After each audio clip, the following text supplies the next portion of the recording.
नमस्कार, स्वराज एक्सप्रेस के खास प्रोग्राम जनता मांगे जवाब में आपका स्वागत है। आपके साथ मैं हूं स्मित पाठी। मध्य प्रदेश के अधिकतर नगर निगमों में ट्रिपल इंजन की सरकार काम कर रही है। केंद्र राज्य के साथ साथ शहरी सरकार में ज्यादातर बीजेपी के महापौर कुर्सी पर बैठे हैं, तो ऐसे में उम्मीद की जानी चाहिए कि विकास के काम तेजी और पारदर्शिता के साथ किए जा रहे होंगे। लेकिन जरा सोचिए कि सुशासन का दावा करने वाली पार्टी के एक वरिष्ठ और विभागीय मंत्री ही अगर ये कह दे कि प्रदेश के नगर निगमों में भ्रष्टाचार चल रहा है और साथ ही अपने कथन में यह भी जोड़ दे कि अगर जांच हो जाए तो सभी की पोल खुल जाएगी, तो फिर ये सवाल उठना लाजमी है कि आखिर जांच क्यों नहीं हो रही। इस पर चर्चा जरूर करेंगे, लेकिन उससे पहले बात कर लेते हैं छत्तीसगढ़ की, जहां कांग्रेस अपनी हार को पचा नहीं पा रही है। पार्टी से जुड़े नेताओं के बयान ये इशारा कर रहे हैं कि पार्टी के भीतर सब कुछ ठीक नहीं चल रहा है। बयानों से न सिर्फ अंदरूनी नाराजगी जाहिर हो रही है, बल्कि पार्टी गुटों और धड़ों में बंटती भी दिख रही है। कभी पार्टी के शीर्ष नेताओं में सामंजस्य की कमी का मुद्दा उठ रहा है, तो कभी आपसी मनमुटाव की खबरें निकलकर बाहर आ रही है। यहां तक कि कुछ कांग्रेस नेताओं ने अब प्रदेश संगठन को भी निशाने पर ले लिया है। प्रदेश में उपजे हालात दिल्ली में बैठे आला कमान के लिए भी मुश्किलें बढ़ा सकते हैं। आज हम इसी पर चर्चा करेंगे अपने खास पैनल के साथ। आज के मुद्दे कांग्रेसियों को गुहार, बदलाव की बयार में।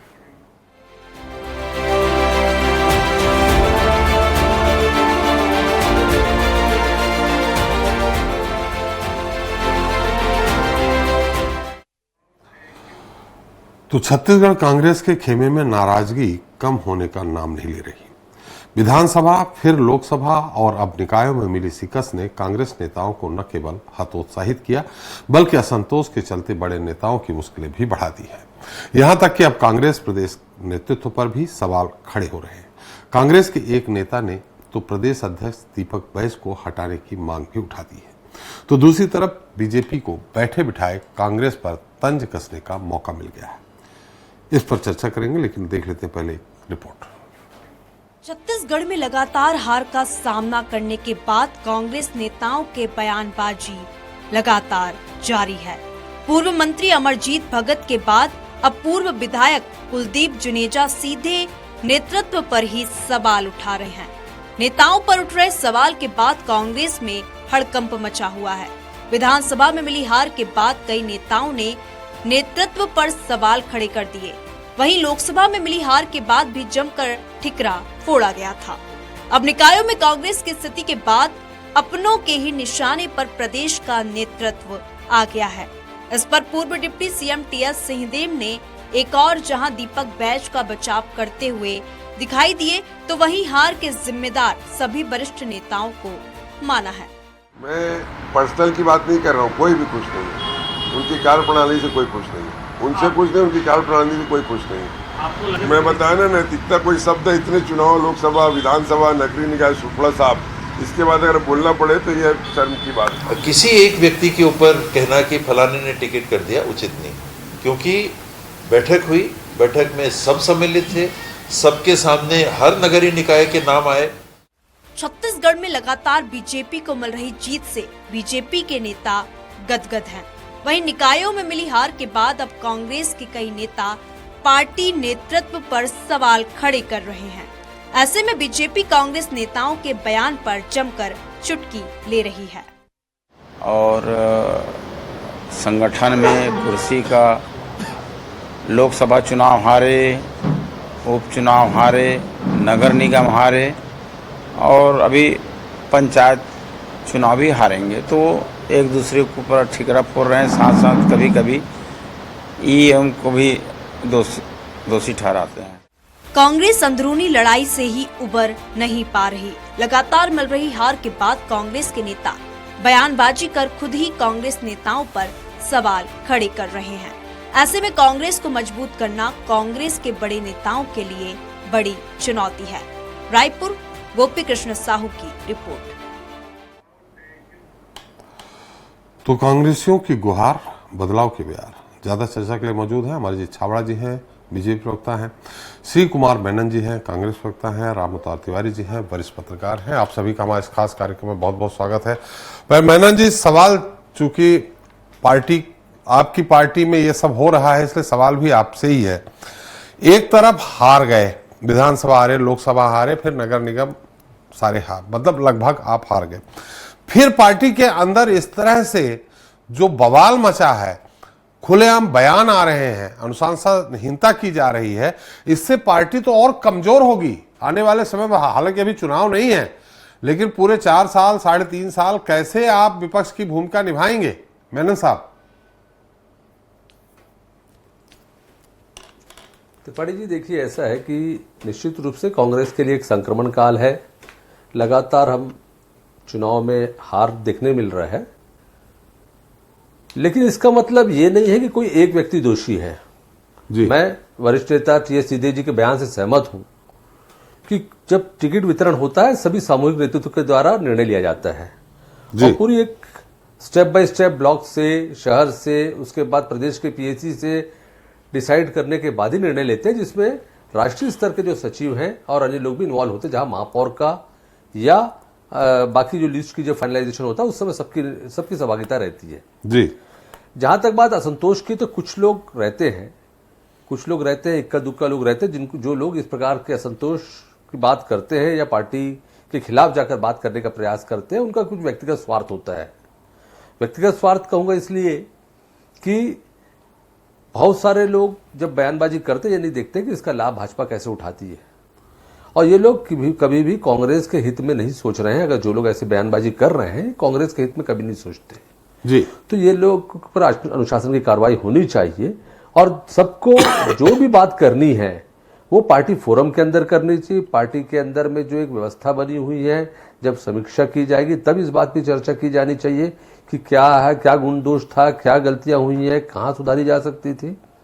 और रही बात हमारी पार्टी की, अगर बात कर रहे हैं तो दूसरी पार्टी की भी बात करना चाहूंगा जी। आप 2 दिन से भाजपा के अंदर विज्ञापन देख रहे होंगे इस सरकार की जो बनने के रायपुर नगर निगम के संबंध में, जो विज्ञापन, 1 पेज का विज्ञापन छप रहा है, जिसमें स्पष्ट रूप से दिख रहा है कि राजेश मूणत जी को श्रेय दिया जा रहा है इस पूरे चुनाव के संचालन का। 4 विधायक हैं, चारों के 7 विधायक भाजपा के हैं, लेकिन जो विज्ञापन में छप रहा है उसमें राजेश मूणत जी को विज्ञापन में श्रेय दिया जा रहा है कि इस चुनाव के सफल संचालन, चुनाव को जिताने के लिए पूरा मार्गदर्शन से लेकर सभी चीजों का। तो श्रेय लेने की राजनीति तो वहां हो रही है जीत की जी, हमारी पार्टी में नहीं। एक तरफ सरकार कहती है या पार्टी कहती है विष्णुदेव साय जी की सरकार का, साय जी का योगदान है, दूसरे तरफ राजेश मूणत जी के बारे में बोला जा रहा है कि उनका द्वारा मार्गदर्शन और उनके सफल संचालन के कारण ये चुनाव जीते हैं। तो भाजपा को भी इस बात का जवाब देना चाहिए। अगर वो हमारे प्रश्न चिन्ह के लगाते हैं, जैसे मैं वर्मा जी को आज सुन रहा हूं, संग्राम वर्मा जी को, या कल और नेता भाजपा के कह रहे थे, साहब जी कह रहे थे, तो उनके यहां भी सामूहिक नेतृत्व की बात नहीं हो रही है या सरकार की बात नहीं हो रही है। 1 पेज का विज्ञापन आज का अखबार मैं लेके नहीं आ पाया हूं, नहीं तो आपको दिखाता। कल भी अखबारों में वही विज्ञापन था। नहीं, वो प्रयागराज भी लेके चले गए हैं, सभी को कर रहे हैं। प्रयागराज मूणत जी लेके चले गए हैं सभी को डुबकी लगवाने। जी जी जी जी हाँ, निश्चित रूप से त्रिपाठी जी प्रयागराज ले जाएंगे ही। जिस प्रकार से अथाह पैसा, अथाह शराब और अथाह साड़ियां और सब बांटी गई है वार्डों के अंदर चुनाव जीतने के लिए, परिसीमन के लिए जिस प्रकार से हथकंडे अपनाए गए अधिकारियों के उपयोग करके, जिस प्रकार से वोटर लिस्ट में गड़बड़ी की गई कि 50% वोट भी नहीं करा पाए। मतलब दुर्भाग्य होता है कि जहां नगरीय निकाय चुनाव में 70-80% की वोटिंग होती है, हमेशा से ट्रेंड रहा है कि सभी निर्दलीय हो चाहे अन्य लोग हो, सभी लोग मिलकर वोट कराते हैं, 70 to 80% की पोलिंग होती है। लेकिन उस नगरीय निकाय में 48% की पोलिंग हो जाना रायपुर जैसे शहर के लिए ये अपने आप से शर्मनाक है। ये चुनाव के औचित्य पे प्रश्न चिन्ह लगाता है कि वास्तव में क्या ये चुनाव सही हुआ है कि नहीं हुआ है। और इसकी शुरुआत तब होती है जब ये चुनाव को लेट करते हैं, 2 महीना लेट करते हैं, फिर आपाधापी में चुनाव कराते हैं। चुनाव कराते समय पहले बोलते हैं कि हम बैलेट से चुनाव कराएंगे, फिर उसको चेंज करते हैं, फिर मशीन लाते हैं, उसमें वीवीपैट नहीं रहता है मशीन में, मतलब शंकास्पद तरीके से चुनाव को जब कराते हैं तो कहीं ना कहीं ये बात के लिए उनको प्रयागराज जाना पड़ेगा और कहीं ना कहीं कुंभ करके चलिए हम शायद अपने छाबड़ा जी से बात कर लेते हैं। लेकिन आपके यहाँ तो इतना ज्यादा असंतोष है, आप भी जानते हैं कि एक चुना हुआ विधायक कोई है, उसको पार्टी से निकालना, निलंबित करना, निष्कासित करना, ये सेंट्रल का है, CWC करता है। आपके तो ग्रामीण अध्यक्ष कांग्रेस के लिख करके भेज देते हैं कि इन पे कार्रवाई करें और इनको बाहर कर दे। तो ये थोड़ा सा कांग्रेस में जो असंतोष है वो अनुशासनहीनता का जो दायरा है उससे भी आगे बढ़ के हो रहा है। छाबड़ा जी, जैसा कि मेनन साहब ने कहा है कि आपके यहाँ अरे पूरी पार्टी ने जिताया है, 7 विधायक है, 8 विधायक है, सारे हैं, चूंकि मूणत जी को ही अकेले श्रेय विज्ञापन में दे रहे हैं, तो ये साफ हम लोग को भी और आपको भी, बाकी मेनन जी को तो है ही है, जनता को भी दिख रहा है कि रायपुर दक्षिण से अगर सोनी जी को टिकट दिलवाने में बृजमोहन जी सफल हुए तो जिताने में भी सफल हो गए। उनका काउंटर मेयर के चुनाव में हो गया। तो आपको भी चिंता होनी चाहिए, आने वाले समय में ऐसा नहीं है। यही भूपेश बघेल जी के नेतृत्व में 65 सीटें 66 सीटें लेके आए थे और आके कहां टिक गए। आज आपकी सरकार बन गई, ठीक है, लेकिन बीजेपी को भी अति ज्यादा उत्साहित होने की जरूरत नहीं है। उनके यहां भी आप ये जो खाका खिंच रहा है मूणत जी और बृजमोहन जी के बीच में, वो चिंतनीय है थोड़ा सा। छाबड़ा जी, देखिए त्रिपाठी जी, मेनन जी की बातों को मैं सुन रहा था, हालांकि आवाज बहुत कम आ रही थी, लेकिन उनकी पीड़ा समझ सकता हूँ कि वे खुद भी पार्षद का चुनाव हार गए और जिस तरह से पार्टी ने कांग्रेस के सारे प्रत्याशियों को अकेले छोड़ दिया था मैदान में, वो कहीं नजर नहीं आ रहे थे।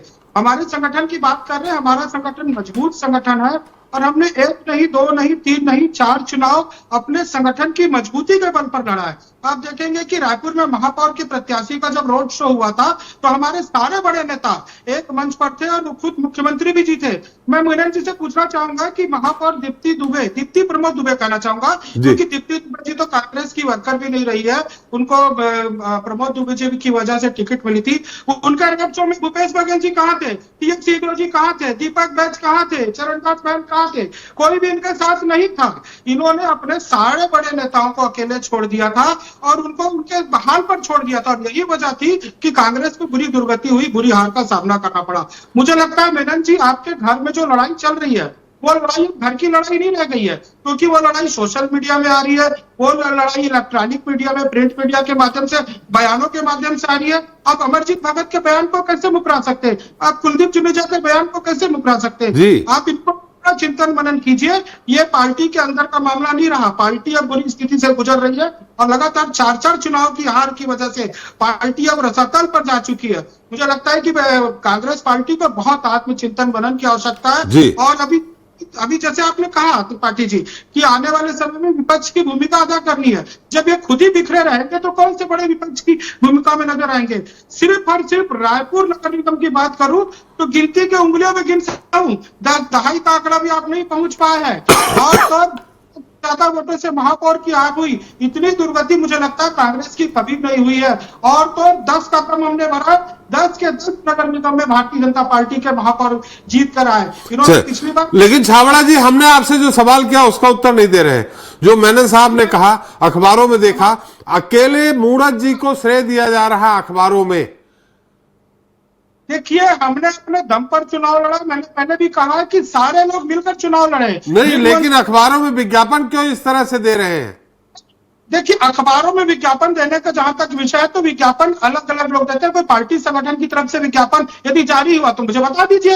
यदि पार्टी संगठन ने, कोई प्रदेश नेतृत्व ने कोई विज्ञापन जारी किया तो बता दीजिए कि इसमें ऐसा कुछ रहा हो। ये तो व्यक्तिगत विज्ञापन होते हैं जो अखबारों में लोग भेजते ही है, उनके समर्थक भेजते हैं, तो निश्चित ही ऐसा कुछ विज्ञापन भी किया होगा। लेकिन पार्टी संगठन की तरफ से पूरा सामूहिक नेतृत्व इस चुनाव को लड़ा था और सबने मिलकर हमने चुनाव लड़ा था। सिर्फ रायपुर ही नहीं, पूरे प्रदेश के 10 के 10 नगर निगम में हमने मिलकर चुनाव और बड़ी जीत हासिल की हमने। चलिए, इसका इफेक्ट आने वाले समय में राम अवतार तिवारी जी क्या पड़ने वाला है? देखिए, एक तरफ खुल्लम खुल्ला हो रहा है, दूसरा तरफ जो मेनन जी ने उठाया है, आपको भी मालूम होगा, हमको भी मालूम पड़ रहा है, आम जनता को भी, कि वहां भी सब कुछ नहीं चल रहा ठीक ठाक। आपको भी ध्यान होगा, जब रमन सिंह की सरकार इतने दिनों तक रही, 15 साल, उसके बाद ही 15 सीटों पे सिमट गए। उस दौरान एक बिलासपुर, उधर का अलग गुट चल रहा था सरोज पांडे जी का, एक प्रेम प्रकाश पांडे, बृजमोहन अग्रवाल जी लोगों का अलग गुट चल रहा था, एक रमन सिंह जी का अलग चल रहा था, एक और गुट तैयार हो रहा। इसके कारण ये स्थिति हुई कि 15 सीटों में सिमट गई। अब आगे आने वाले समय में दोनों ही पार्टियों के लिए अगर ये गुटबाजी होती है तो पार्टी को नुकसान होता है। फिलहाल आपसे जानना चाहेंगे, कांग्रेस में को आने वाले समय में कितना नुकसान पहुंचाएगा ये जो अभी चल रहा है? लगातार कांग्रेस की हार के बाद निश्चित तौर पर निराशा है कांग्रेसियों के बीच, और जो पार्टी नेतृत्व में बदलाव की मांग उठ रही है, किस तरह से कांग्रेस को खड़ा किया जाए, ये कांग्रेस के नेताओं में बेचैनी है कि कैसे कांग्रेस खड़ा होगा, संगठन कैसे खड़ा होगा, नेतृत्व नया कैसे आ पाएगा। ये एक कांग्रेस के भीतर है और कांग्रेस के जो छत्रप हैं वो अपने आप को मजबूत करने के लिए पर्दे के पीछे से और खेल खेलते रहते हैं। ये कोई नया बात नहीं है, इससे कांग्रेस कमजोर तो होती है और ये कांग्रेस की खूबी है और कांग्रेस की बड़ी कमजोरी भी है। इसी गुटबाजी के कारण जो है अजीत जोगी के समय यही काम हुआ, कांग्रेस इसीलिए नहीं आ पाई लंबे समय तक। अगर यही काम फिर शुरुआत हो गई तो निश्चित तौर पर कांग्रेस को नुकसान होगा। जी, भूपेश सरकार के समय भी इस तरह के गुटबाजी चली थी, उसका हार का सामना करना पड़ा। तो कांग्रेस को समय रहते चेतना पड़ेगा, वो इसलिए कि भाजपा का जो संगठन है और भाजपा का नेतृत्व है जी, दोनों इस समय मजबूत हैं।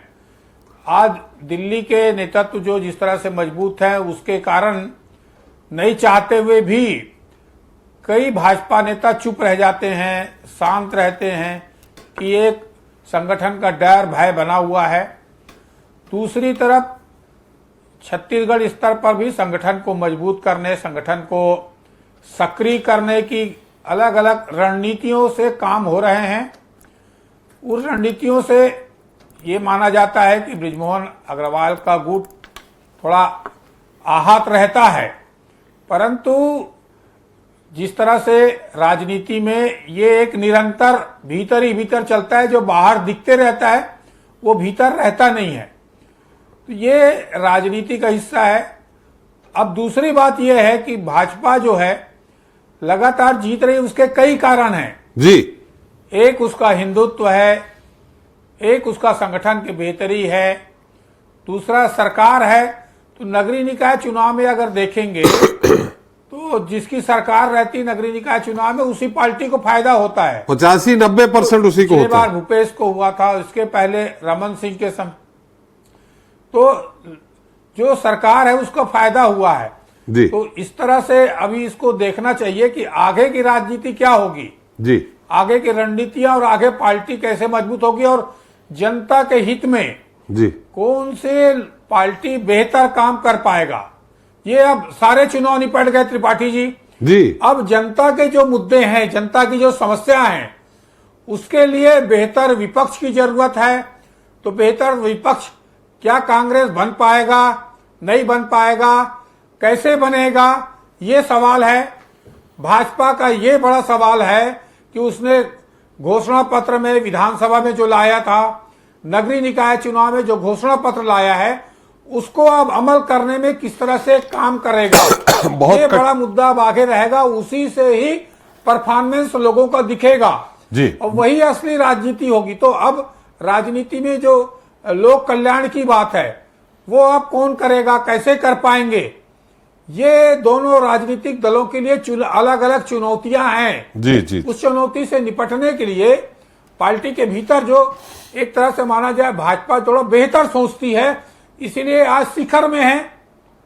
कांग्रेस इन चीजों को किसी न किसी कारण से दरकिनार करती है। जो जनता से जुड़े मुद्दे हैं, जनता से भावनाओं से जुड़े मुद्दे हैं, अगर उसके साथ चल के राजनीति करे तो कांग्रेस को भी फायदा आगामी दिनों हो सकता है। जी, चलिए एक बार फिर मेनन जी के पास चलते हैं। जैसा कि उन्होंने कहा, मेनन जी, हमारा भी सवाल यहाँ उठाया मैंने इसके पहले जाने के पहले कि भाई इतना ज्यादा कि एक विधायक को हटाने की अनुशंसा कर दे। दूसरा, पहले एक ही परिवार से आप इतनी बुरी तरह जो हारे हैं उसका एक कारण जो बाहर हम लोगों का समीक्षा हुई है वो भी हो रहा, रायपुर में खासकर एक ही परिवार से पहले महापौर का टिकट देते हैं, जीत जाते हैं, अच्छी बात है। बीजेपी की सरकार के समय आप जीतते हैं और महापौर बना लेते हैं। फिर आपकी सरकार रहती है तो पार्षद के बने, परोक्ष रूप से आपने महापौर चुना, ढेबर जी बने, प्रमोद दुबे जी, उन्हीं को आप परिषद का अध्यक्ष बना देते हैं। फिर तीसरी बार चुनाव होता है तो उनकी पत्नी को टिकट दे देते हैं। तो एक ऐसी स्थिति में परिवारवाद को अगर आप बढ़ावा देंगे, वो भी ऐसा परिवारवाद जिनका कोई ऐसा प्रदेश लेवल पे कोई बड़ा नाम नहीं है कि उनके नाम से वोट मिल जाए, पंजे के नाम से वोट मिले, तो आपको कैसे उम्मीद थी कि आप नगर निगम चौका मारेंगे? 3 बार लगातार आपका वहां महापौर रहा है और उसके बाद चौथी बार आप इस बुरी तरह से हारे हैं। मेनन जी। त्रिपाठी जी, देखिए, आपने खुद बोला कि 3 बार हमारे महापौर रह चुके हैं जी। निश्चित रूप से उसकी इंकम्बेंसी का कहीं ना कहीं हमको बहुत झेलना पड़ा है। इस चुनाव के अंदर में वो देखने को मिला है। सरकार का अपना एक ये रहता है, लाभ मिलता है नगरीय निकाय चुनाव में, जो सरकार की पार्टी होती है उसको लाभ मिलता है, ये भी सत्यता है। लेकिन कहीं ना कहीं एक बात तो है कि जनता के मन में एक आक्रोश था जी। जनता के मन में पूरे छत्तीसगढ़ में जिस प्रकार से अपराध बढ़ रहे थे उसका आक्रोश था। हत्या, लूट, बलात्कार की घटनाएं हो रही थी, उसको लेकर आक्रोश था। महंगाई जो बढ़ रही उसको लेकर था। बिजली बिल को लेकर था। लेकिन जिस प्रकार से आत्मानंद स्कूल में बच्चों के एडमिशन नहीं हो रहे, टीचर्स के सैलरी नहीं मिल रही है, आत्मानंद स्कूल की दुर्दशा हो रही है, इन सब को लेकर आक्रोश था। लेकिन कहीं ना कहीं हम उन चीजों को लाभ नहीं ले पाए, ऐसा कहीं ना कहीं मुझे इस बात का अफसोस है और पार्टी हमको लगता है स्वीकार करने की बात है। क्योंकि जिस प्रकार से सरकार चुनाव लड़ी है, ये सरकारी तंत्र के भरोसे चुनाव लड़ी है। पूर्ण रूप से मैं फिर से बोलना चाहूंगा, परिसीमन कराते समय अधिकारियों का रोल रहा। वोटर लिस्ट लेट कराकर उसको जिस तरीके से बनवाया गया, 50% की आबादी वोट नहीं कर पाती है, ये सब कारण रहे हैं कहीं ना कहीं इस चुनाव को बाधित करने के लिए, प्रभावित करने के लिए जी। रही बात, मैं आपको एक छोटा सा उदाहरण दे रहा हूं इस सरकार के बारे में, जो 1.25 साल की सरकार है। महतारी वंदन का पोर्टल आज तक के एक बार खुला, उसके बाद कभी नहीं खुला है। त्रिपाठी जी, ये सरकार चलाने का एक तरीका है कि किसी को अगर कोई ग्रेवेंसेस है, किसी को अगर कोई शिकायत है, कोई माता या बहन को अगर पैसा नहीं जा रहा है या कुछ कहीं शिकायत कर रहा है, तो कोई ऐसा जगह नहीं है, प्लेटफॉर्म नहीं है कि वो जाके अपनी बात को रख सके। इसी प्रकार से पट्टे बने पड़े थे सरकार में कांग्रेस के, वो पट्टों के वितरण आज भी बचे हुए। रायपुर के अंदर 25,000 पट्टे रुके हुए हैं। लेकिन एक बात अच्छी हुई है कि 7 लेयर की सरकार है। ये 7 लेयर की सरकार, ये 2 डबल इंजन, ट्रिपल इंजन की बात ही नहीं करूंगा मैं। 7 इंजन की सरकार है। प्रधानमंत्री आपका, मुख्यमंत्री आपके, केंद्रीय मंत्री आपके, राज्य में मंत्री आपके, सांसद आपके, विधायक आपके, महापौर आपका और आप पार्षद भी आपका हो रहा है। लगभग आपने हर जगह चुनाव जीता है। और ये राम राज्य की जो कल्पना की बात की जाती है, वो स्थिति अब आनी चाहिए। अब लोगों को ये अपराध रुकना चाहिए, शराबबंदी लागू होनी चाहिए, टैक्स बढ़ाने की बात जो कर रहे हैं उस पर रोक लगनी चाहिए। मेनन साहब बिल्कुल आप सही कह रहे हैं, सब होना चाहिए। लेकिन ये सब काम करवाने के लिए जो उन्होंने घोषणा पत्र में कहा है, बहुत सारी बातें कही है, आपके पास ज्यादा बेहतर होगा। फ्री बीज की बात कही है, रेवड़िया बांटने की बात कही, लाएंगे कहां से पैसा? निश्चित तौर पे कई ऐसे नगर निगम हैं जहां वो संकट में है, सेल्फ डिपेंडेंट नहीं है, अपनी आय उतनी नहीं का, उसके लिए मजबूत विपक्ष चाहिए। और मजबूत विपक्ष जो स्थितियां हैं उसमें आप नहीं दे पाएंगे। त्रिपाठी जी देखिए, मैं इसमें एक बात बोलना चाहूंगा कि निश्चित रूप से सदन के अंदर में विपक्ष मजबूत नहीं हो सकता है, लेकिन सड़क पर विपक्ष मजबूत रहेगा। कांग्रेस पार्टी वार्ड स्तर पर, कांग्रेस पार्टी शहर स्तर पर, कांग्रेस पार्टी राज्य स्तर पर काम करेगी, आम जनता के मुद्दों को लेकर लड़ेगी। आम जनता को जो झूठी घोषणाएं, झूठे वादे, झूठे नारों से चुनाव जीती है भाजपा, उन बातों को लेकर हम लड़ेंगे, उनके मांगों को पूरा कराने के लिए लड़ेंगे। हम प्रयास करेंगे कि जो बातें इन्होंने की है उनसे वो करवाया जाए। अगर हम इसलिए बोल रहे हैं कि जब 8 इंजन की सरकार है तो फिर बहानेबाजी नहीं होनी चाहिए, किसी प्रकार की बहानेबाजी ना हो, ना यहां पर केंद्र सरकार का कोई रुकावट रहेगा, ना किसी प्रकार का लोकल स्तर पे पार्षदों का कोई रुकावट रहेगा। तो हर स्तर पर जब सरकार में बैठे हुए लोग, एक ही पार्टी के लोग जब बैठ जाते हैं, तो निश्चित रूप से ये होना ये चाहिए, कोई भी काम जो बाधा आ रही है उस पर रोक लगना चाहिए। टाइम फ्रेम तय करना चाहिए कि भाई अभी 1 महीने के अंदर हम पट्टा देंगे सबको। हम जो महतारी वंदन के लोगों के बचे हुए फॉर्म है वो 1-1.5 महीने के अंदर पूरे करेंगे। आप 1 से 3 महीने का टाइम दीजिए, मैं मांग करूंगा इस सरकार से भी, महापौर से भी। और रही बात, एक बात और आपने जो बोला कि परिवारवाद की बात, क्या महापौर रायपुर परिवारवाद से नहीं आती है? पहली बार तो उनके पति छगन चौबे जी पार्षद बने थे, बाद में उनकी पत्नी के रूप में वो पार्षद बनी, फिर लगातार आपने एक ही चेहरा दे दिया ना, आपने 10 साल से एक ही चेहरा दे दिया। मैं उसकी बात कर रहा हूं, एक ही चेहरा दे दिया भाई। प्रमोद जी परिषद अध्यक्ष थे। प्रमोद दुबे जी निश्चित रूप से जी दीप्ति दुबे जी, डॉक्टर दीप्ति दुबे, कहीं ना कहीं उनकी स्वीकार्यता ज्यादा थी, ऐसा पार्टी के अंदर में बड़े नेताओं को लगा। प्रमोद दुबे जी का मैनेजमेंट और दीप्ति दुबे जी का चेहरा मिलकर एक अच्छा चुनाव हम लड़ेंगे, एक प्रयास और एक सोच थी पार्टी के अंदर में। लेकिन कहीं ना कहीं हम चुनाव के अंदर में कुछ चीजों को लेकर कमियां रही और हमको लगा कहीं ना कहीं प्रबंधन के मामले में सरकार ज्यादा सफल रही है। मैंने साहब छाबड़ा जी से कहीं ना कहीं हमें समय कम है, छाबड़ा जी से उत्तर ले लूं। छाबड़ा जी बहुत सारी बातें उन्होंने कही हैं, निश्चित तौर पर वो सारी बातें आपने सुनी भी है।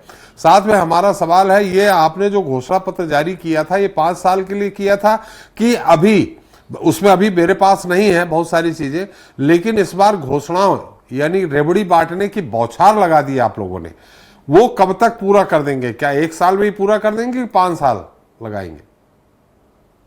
देखिए 13 महीने की सरकार में हमने लगभग बहुत से वादों को पूरा किया। नहीं, हम नगर निगम की बात कर रहे हैं, सरकार की जो आपने घोषणा जारी की है, इसमें बहुत सारी बातें कही हैं।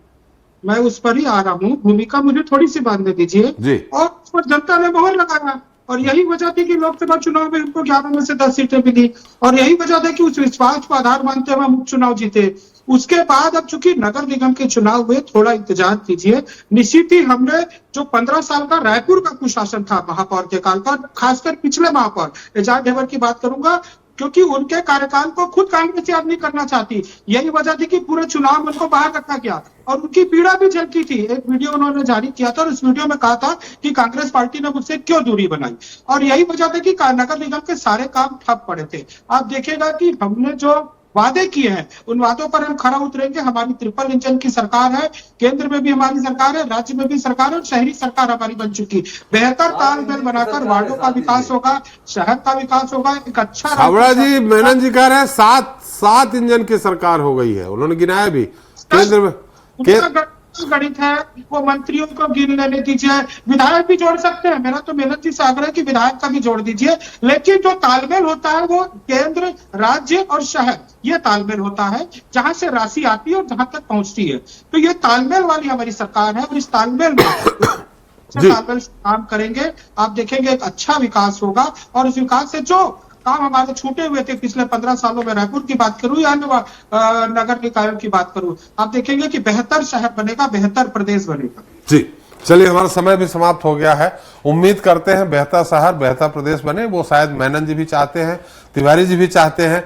तिवारी जी, एक सवाल और था लेकिन अब समय चूंकि हो गया है इसलिए सवाल नहीं कर पा रहा हूं, माफ कीजिएगा। बहुत बहुत धन्यवाद तिवारी जी आपका, मेनन साहब आपका, छाबड़ा जी आपका हमारे साथ चर्चा में शरीक होने के लिए और अपना मूल्य समय देने के लिए। तो हमने चर्चा की छत्तीसगढ़ की, जहां ऐसा लग रहा है मानो अपनी हार से बौखलाया विपक्ष बिखरने को तैयार है। 1.25 साल पहले तक छत्तीसगढ़ में सत्ता के सिंहासन पर विराजमान कांग्रेस का संगठन तार तार हो रहा है। इस पर हैरत की बात यह है कि प्रदेश कांग्रेस के आला नेता कुछ बोलने को तैयार नहीं है। ऐसे में बड़ा सवाल यह है कि हार की जिम्मेदारी कौन लेगा, और उससे महत्वपूर्ण बात यह है कि मुश्किल हालात में बिखरती पार्टी को कौन संभालेगा, और क्या वाकई विपक्ष के तौर पर सिमटती कांग्रेस अपना वजूद बचा पाएगी, ये देखना दिलचस्प होगा। ये तो रही बात छत्तीसगढ़